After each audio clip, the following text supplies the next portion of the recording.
Baada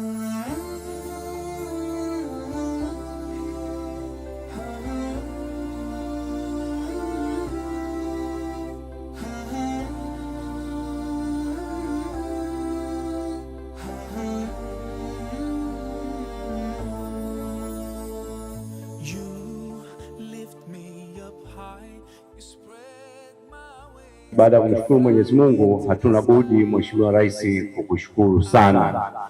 Tunakushukuru sana kwa moyo wako.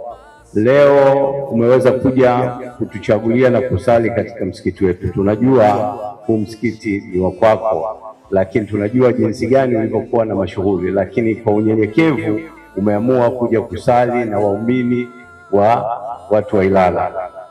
Hii ni heshima kubwa, na tunabudi kwanza kumshukuru Allah Subhanahu wa Ta'ala na kukuombea kwa Mwenyezi Mungu aendelee kukuongoza kwa kheri na neema na baraka, akupe saha na afya na kuongezee fi mizani hasanati.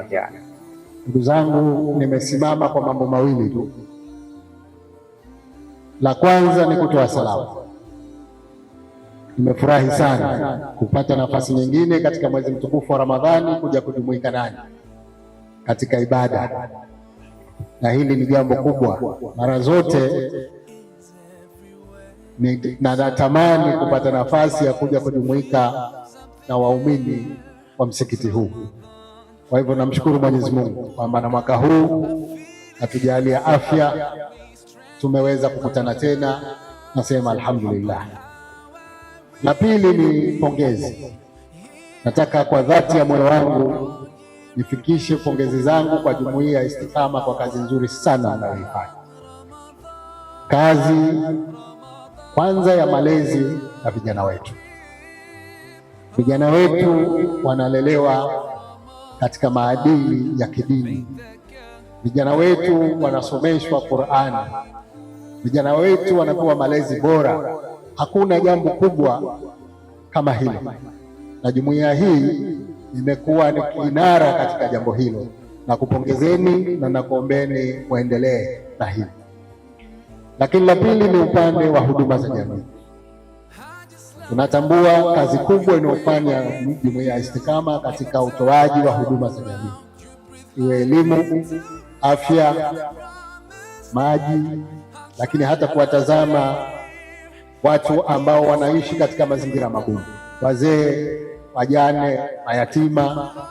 Na mimi nayasema haya kwa sababu natambua kazi inayofanywa na Istiqama toka kabla sijaenda kuwa rais wa Zanzibar.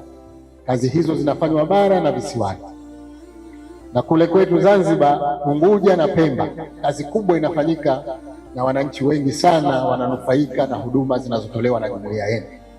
Kwa hivyo naomba mpokee pongezi zangu na namuomba Mwenyezi Mungu akulipeni kila la heri. Tuendeleze kazi hii ya kulea vijana, lakini na kutoa huduma kwa jamii. Nadhani nyinyi ni mfano wa kuigwa katika mambo ambayo yanafanyika katika jamii zetu.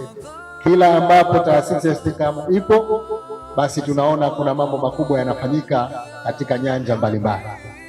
Mwenyezi Mungu akulipeni kheri na atujalie sote tuweze kuendeleza kazi hizi nzuri tunazozifanya.